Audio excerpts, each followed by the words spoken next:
안녕하세요. 이제 60대 중반을 넘은 여자입니다. 지금까지 살아오면서 그리 큰 죄를 짓고 살진 않았다고 생각했는데 저에게 무슨 일들이 그렇게 많이 생기는지 제가 잘못 살아온 건가 하고 한탄만 하고 있습니다. 저는 엄한 집안에서 자랐습니다. 흔히 말하는 동네에서 가장 큰 저택에서 살았는데 그만큼 부모님이 엄격하게 키우셨어요. 그 중에서 가장 엄격하셨던 부분이 바로 순결한 몸이었죠. 늘 여자는 조신하고 단정하게 남자들과 어울리지 말라며 어렸을 때는 근처의 남자아이들도 함부로 못 오게 하셨어요. 그러다 보니 나이를 먹어서도 남자를 어떻게 대해야 하는지 몰라 시집을 갈 시기를 한참을 넘겨서도 남자 한번 제대로 못 만나봤습니다. 그러다 부모님은 제가 노처녀로 혼자 늙을까 싶어 뒤늦게서야 여기저기 선을 주선하셨어요. 그렇게 몇 번의 선을 보다가 만난 게 남편이었습니다. 남편도 마찬가지로 30을 넘긴 나이에 선을 보다가 저를 만났고 서로를 썩 나쁘지 않은 상대라 생각해서 결혼 준비로 바로 넘어갔습니다. 만난 지 한 달 만에 결혼을 준비하기 시작해서 3달 만에 결혼했어요. 그런데 급하게 결혼한 것 치곤 저희의 금술은 좋았습니다. 서로를 뜨겁게 사랑해서 결혼한 건 아니지만 서로 존중하며 살았으니까요. 그리고 시댁에서는 아이를 얼른 낳으라고 성하셨는데 다행히 결혼한 지 1년도 채 되지 않아 쌍둥이를 임신했습니다. 그때 나이가 딱 30이었으니 시댁에서나 주위에서 노산이니 조심하라며 걱정인지 오지랖인지 분간이 되지 않는 말들을 귀에 딱지가 앉을 정도로 해주셔서 오히려 스트레스를 받을 정도였어요. 지금이야 30을 넘겨 초산인 사람들이 많지만 그 당시만 해도 30이면 아이들 국민학교를 보내는 친구들도 덜어 있었으니까요. 그래도 남편이 저를 감싸주며 태교에만 집중할 수 있게 해주었습니다. 덕분에 초산의 쌍둥이였는데도 많이 힘들지 않게 낳을 수 있었어요. 그렇게 태어난 쌍둥이는 딸과 아들, 이란성 쌍둥이였어요. 지금이야 인공수정을 많이들 하다 보니 쌍둥이들도 많이 보이는데 저희 때는 자연으로 쌍둥이를 낳는 경우는 잘 없었으니 다들 신기해했어요. 거기에다 한 번에 아들과 딸이라니 주위에서 늦은 만큼 더 큰 복덩이가 집에 굴러들어왔다고 좋아해 주셨죠. 이제 순탄하게 살아갈 날만 남았다고 생각했었는데 뜬금없이 남편이 회사를 그만두고 사업을 하겠다고 했어요. 심지어 그 당시에 굉장히 큰 기업이었기 때문에 저는 절대 안 된다며 말렸죠. 하지만 남편은 회사에서 주는 돈만으로는 빠듯하다면서 사업에 성공해서 쌍둥이를 여유롭게 키워내겠다고 했어요. 몇 번이나 다시 생각해보라고 했지만 남편이 하는 말은 늘 똑같았고 결국엔 제가 한 발짝 양보해서 남편은 사업을 시작했습니다. 그런데 제가 우려했던 것보다 남편의 사업은 승승장구하기 시작했어요. 제가 말렸던 게 민망할 정도로요. 남편의 말대로 사업이 성공한 덕분에 아이들은 어느 것 하나 부족함 없이 키울 수 있었습니다. 특히 딸은 피아노에 아들은 플룻에 재능을 보였습니다. 초등학교 때 그저 교양을 익히는 정도로만 배우게 할 생각이었는데 생각보다 너무 좋아하고 선생님들도 제대로 배우게 할 생각은 없냐며 몇 번이나 물으셔서 중학교 때부터는 본격적으로 음악을 시작했어요. 쌍둥이가 성별은 달라서 어렸을 때는 치고받고 싸우기도 많이 했는데 중학교에 올라가면서부터 같이 레슨도 다니고 얌전해지더니 싸우지도 않고 한 번도 제 속을 썩이지 않았습니다. 그렇게 아이들이 고등학교 3학년을 앞두고 있었던 시기에 남편의 사업이 거짓말처럼 망해버렸습니다. 다행히 마이너스가 되기 전에 모두 처분해버려서 저희 가족에게 빚이 생기진 않았지만 아이들 레슨비며 저희가 먹고 살 돈도 없는 게 큰 문제였었죠. 남편은 사업이 망한 뒤로 매일같이 술만 먹고 집에 들어왔고 아들과 딸은 그게 영 불편했었는지 집에 붙어있는 날이 없었습니다. 남편이 그동안 벌어오는 돈으로 먹고 살았으니 저도 딱히 할 줄 아는 게 없었지만 아이들 대학은 보내야 한다는 생각에 집 근처 식당으로 일을 구해 주방에서 하루 종일 설거지를 해야 했습니다. 물론 남편도 일용직으로 일을 구해서 돈을 벌어오겠다고 매일같이 어디론가 나갔지만 늘 집에는 술에 취한 채로 돌아왔습니다. 그러다 어느 날 남편은 식탁 위에 돈을 벌어 오겠다며 당분간 집에 돌아오지 않을 거라는 쪽지만 남겨두고 사라졌습니다. 남편을 찾아 나서고 싶었지만 당장 돈을 벌지 않으면 그 다음 주부터 아이들 레슨비도 못 낼 지경이었기에 할 수 있는 건 남편에게 하루에 몇 번씩 부재중을 남기는 것이었습니다. 그렇게 3달이 지났을 때쯤 모르는 번호로 남편에게 전화가 왔습니다. 사실 회사 처분하고 남았던 돈을 가지고 노름을 하다가 지금 사람들에게 쫓기고 있어서 연락도 하지 말라면서요. 혹시나 저희에게 해를 입힐까 싶어 연락도 못 받고 혼자 전전긍긍 하던 것이었습니다. 무책임한 남편의 행동에 화가 났지만 그래도 아이들의 아빠니 영 모르는 척을 하고 있을 수만은 없는 노릇이었습니다. 그래서 돈을 어떻게든 마련해 볼 테니 일단 집으로 돌아오라고 해서 남편이 3개월 만에 집으로 돌아왔습니다. 이번엔 남편이 조금 정신을 차렸는지 일용직으로 일하는 것도 군말 없이 하면서 아파트 경비원 일자리라도 알아봐야겠다고 했습니다. 하지만 이제 문제는 아이들이었죠. 레슨비도 감당하지 못하고 결국엔 그 사이에 대학교에 모두 떨어졌습니다. 그리고 재수라도 하라고 했지만 레슨도 제대로 못 받는데 무슨 재수냐면서 매번 고성이 오가면서 아이들과 싸웠습니다. 집안 형편이 이런데 대학교 붙으면 자기들 보내줄 수는 있냐면서 매번 바락바락 대들다가 늘 집을 박차고 나가 술을 마시다 들어왔죠. 이제 20살이라고 매일같이 술만 마시고선 정신도 제대로 못 차려 경찰서에서 전화를 받고 한밤중에 달려나가는 게 일상이 되었습니다. 제가 레슨만 잘 받을 수 있게 해줬더라면 한창 대학을 잘 갔을 텐데 라는 생각에 먼저 화를 내다가도 아이들이 나가서 술에 취해 들어올 때면 가슴이 찢어지는 듯 했습니다. 그래서 제가 잠을 조금 더 줄이고서라도 돈을 더 벌어 아이들 연습실 사용료만큼은 절대 끊기지 않게 했습니다. 그런데 그럴수록 아이들은 더 엇나가기만 했습니다. 제가 3달만 기다리면 레슨 다시 시작하자고 그 사이엔 연습실이라도 가서 혼자서라도 연습하고 있으라고 했지만 이상하게 아이들이 집에 들어올 때는 늘 술에 만취한 상태였습니다. 그래서 늘 연습실에 전화를 걸어 아이들이 방에 있는지 확인해 달라고만 하면 늘 아이들은 방에도 없고 놀러 나간 상태였습니다. 저도 갈수록 아이들이 못 믿어워 연습실을 갈 때마다 인증해서 보내라고 닥달을 했지만 역효과만 날 뿐이었습니다. 그래서 남편에게 아이들이 너무 엇나가고 있으니 교육 좀 단단히 시켜달라고 했죠. 그랬더니 아이들은 남편이 없는 사이에는 더 심하게 굴기 시작했습니다. 처음에는 10,000원, 20,000원을 달라고 하다가 갈수록 10만 원이 넘는 돈을 아무렇지 않게 요구하기 시작했어요.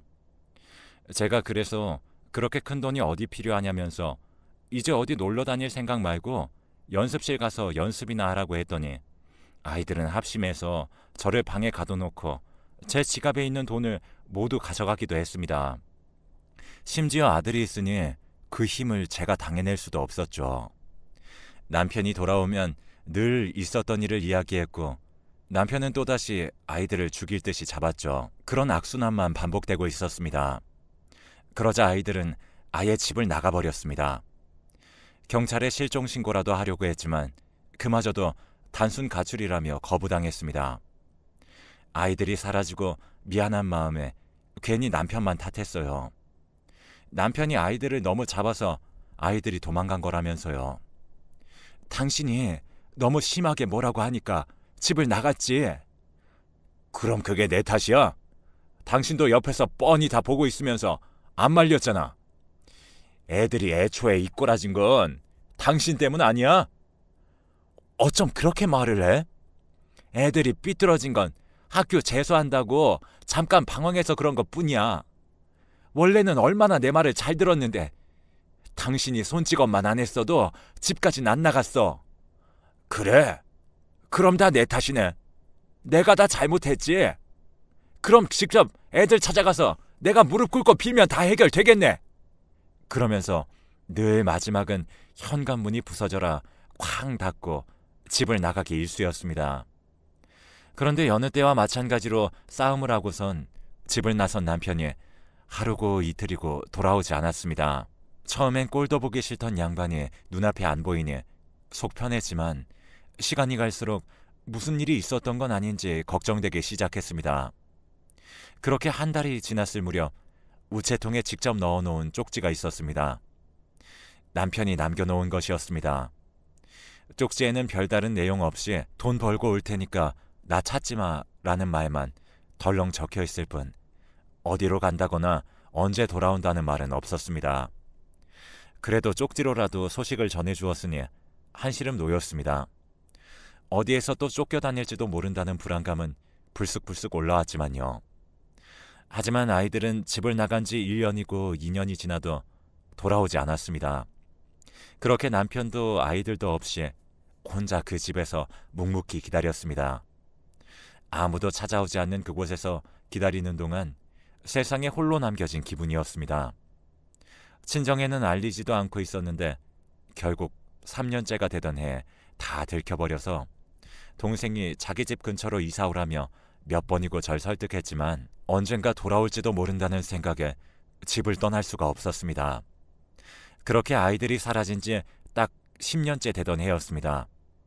마트에서 장을 보고 집에 돌아오는데 집 앞에 익숙한 실루엣이 넘실거렸습니다. 저는 한눈에 알아보고 달려가 와락 껴안았습니다. 10년 만에 보는 아이들이었어요. 아이들은 주춤거리며 저를 안아주었습니다. 그렇게 집 앞에서 한참을 껴안고 있다가 얼굴을 보고 말을 하려는데 눈물이 터져 나와서 말도 안 나왔습니다. 그냥 울음 섞인 목소리로 잘 왔다고만 했죠. 아이들도 죄스러운 표정으로 죄송하다며 너무 늦게 와서 미안하다고 했습니다. 집 안으로 자리를 옮겨 그동안의 이야기를 들었습니다.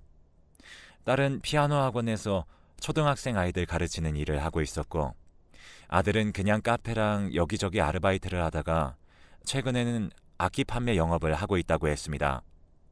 거기다가 2년 전에 결혼도 해서 막 돌진한 아기도 있다며 나중에 손주를 보여주겠다고 하는데 얼마 만에 느끼는 감정인지 가슴이 벅차 계속 눈물을 흘렸습니다. 그런 제 눈물에 아이들은 눈치가 보였는지 집을 나간 후에 돈을 벌면서 자기들이 얼마나 철없는 짓을 했는지 느꼈다면서 너무 죄송하다는 말을 몇 번씩이나 했습니다. 저는 이제 그런 건 상관없다고 이제 너희들이 돌아왔으니 그걸로 충분하다고 했지만 여전히 아이들은 마음이 무거웠던 건지 곧 있을 환갑생신을 조금 앞당겨서 하자면서 해외여행을 가자고 하더군요. 자기들이 모시겠다면서요. 그런 건 필요 없다고 한사코 거절했지만 아이들은 막무가내로 비행기표를 끊어 저를 여행시켜 주었습니다. 심지어 아이들은 이제 자기들이 제 생계를 책임지겠다면서 지금 하던 일도 그만두라고 성화를 부렸습니다. 결국엔 일하던 식당에도 이제 그만둔다고 말하고 어디로 가는지도 모른 채 자기들만 믿으라는 말에 아무것도 모른 채 여행을 떠났습니다. 여행 온 첫날 여기저기 쉬지도 않고 낮에 돌아다니니 저녁이 되자마자 피곤이 쏟아져 내렸습니다. 아이들이 현지에서 유행하는 차라며 건네준 걸 마시고 나니 더 이상 참을 수 없는 졸음이 몰려들어 스르르 잠이 들고 말았습니다. 다음날 일어나니 제가 잠들었던 딸이고 아들이고 온데간데 없이 시끄럽고 더러운 땅바닥이었습니다. 겁에 질린 제가 지나가는 사람들을 붙잡고 여기가 어디냐며 부족한 영어를 끌어모아 물어보았지만 돌아오는 답은 없었습니다. 제 말에는 대답도 하지 않은 채 한참 사람들이 일하는 곳에 데려다 놓았습니다. 그곳에는 3사람 정도 한국말을 할 줄 아는 사람이 있었는데 그 사람들도 제가 해야 할 일을 알려줄 뿐 어찌된 영문인지는 말해주지 않았습니다. 저는 계속 딸과 아들과 함께 여행 온 거라며 한국으로 돌아가야 한다고 말했지만 제가 일을 하지 않자 현지 관리인으로 보이는 사람이 몽둥이를 들고 일을 하란 듯이 독촉을 해대자 저는 덜컥 겁이 나서 일단은 일을 시키는 대로 했습니다. 그리고 몇 시간을 일하자 밥 시간이 됐는지 다들 밥을 배식받으러 갔습니다. 밥을 배식받아서 다시 자리로 돌아와 먹어야 하는데 그제서야 한국인으로 보이는 사람이 저에게 말해주었습니다. 당신 딸이랑 아들이 당신 여기에 넘긴 거요. 다시 도망칠 방법도 없으니까 포기하고 일이나 해야지. 아니면 여기 관리자들한테 맡기 일쑤예요. 무슨 말이에요? 딸이랑 아들이 여기에 저를 왜? 왜라니? 자식들한테 미움을 사도 단단히 산 거지. 아까 관리자가 하는 말 못 알아들었지? 당신 자식들이 여기 버리고 간 거라고. 그러니까 이제 도망칠 구석도 없으니 일이나 하라고. 아무래도 방금 들은 말이 거짓보다는 진실에 가깝겠다라는 것을 느꼈습니다. 그 말을 들으니 어제 먹은 음식들마저 역겨워지는 것이 느껴져 먹은 것을 그대로 토해내고 말았어요. 그 후로 일주일을 일만 하고 밥을 먹고 토하기 일쑤였습니다. 그런데 어느 날에는 밥을 받고 있는데 누가 제 손을 불쑥 잡는 겁니다. 놀라서 쳐다보니 헬쑥해진 걸 넘어서 얼굴이 너무 상해버린 남편이었습니다. 남편은 차마 길게 말하지 못하고 읽어보라며 제 손에 쪽지를 쥐어주고는 금세 자기 줄로 다시 돌아갔습니다. 밤에 관리자들이 돌아가면 배식받는 곳에서 만나. 그리고 이 쪽지는 변기에 내려서 없애버려. 남편의 말대로 쪽지 내용을 읽고 늘 그렇듯 토하는 것처럼 위장하고 쪽지를 변기에다 버렸습니다. 그리고 밤이 올 때까지 기다렸죠. 매번 잠은 오지도 않아 뜬 눈으로 밤을 새기 일쑤였는데 정신이 없는 채로 있다 보니 밤에 관리자가 돌아가는 것도 몰랐습니다. 그날은 남편의 쪽지 때문에 잠에도 들지 않고 관리자가 돌아가기만을 기다렸다가 조용히 배식받는 곳으로 갔습니다. 거기에는 남편이 비장한 얼굴을 하고 서 있더군요. 이리 와봐. 우리 여기서 나가자. 내가 길을 만들어놨어. 그 말에 놀라서 저도 모르게 큰 소리를 내자 남편은 제 입을 막으며 얼른 나가야 한다고 했습니다. 같이 일하는 사람들도 저희가 도망치면 저희 목까지 일해야 하니 못 도망가게 막는다는 것입니다. 그 말을 듣고 저희는 재빠르게 몸을 움직였습니다. 남편은 배식받는 곳에서 조금 떨어진 곳이 가벽으로 세워진 공간이라는 걸 알고 미리 도망칠 수 있도록 해놨었습니다. 다른 문들은 모두 안에서 열면 경보가 울려 관리자들이 달려온다며 도망치려면 이 길밖에 없다면서요. 저희는 그 길로 도망쳐 최대한 멀리 도망갔습니다. 사실 뛰어서 그렇게 도망가봤자 그리 멀리 가진 못했겠지만요. 그리고 날이 밝자마자 저희는 대사관 문을 두드렸습니다. 대사관의 도움을 받아 겨우 한국으로 다시 돌아올 수 있었어요. 한국에 돌아오자마자 저희는 망가진 몸 상태 때문에 병원에 입원해야 했습니다. 그리고 딸과 아들을 신고했습니다. 저희가 돌아올 줄은 몰랐던 건지 경찰들은 쉽게 그 둘을 잡아들였습니다. 뒤늦게서야 저희에게 잘못했다며 그래도 부모가 자식을 잡아넣는 게 말이 되냐면서 한 번만 용서해달라고 했었지만 어림도 없었습니다.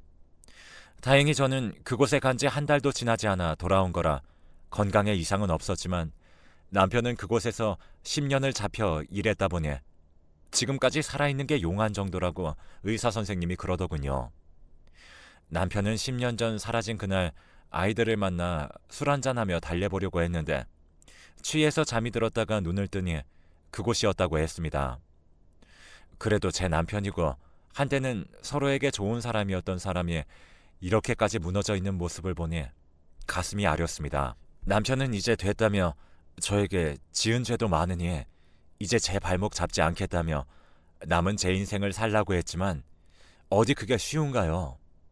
남편이 계속 고집을 부려 하는 수 없이 병원을 가는 간격도 줄이고 올 때마다 점점 화를 내는 남편의 모습에 일부러 태어나면 찾아가려 병원에 두어 달에 한 번씩 갔습니다. 그런데 어느 날 병원에서 전화가 걸려왔습니다. 남편이 이제 정말 숨을 다해간다는 소식이었습니다. 그 소식을 듣고 헐레벌떡 병원으로 달려가니 남편은 이미 죽은 사람 마냥 눈도 제대로 뜨지 못하고 있었습니다.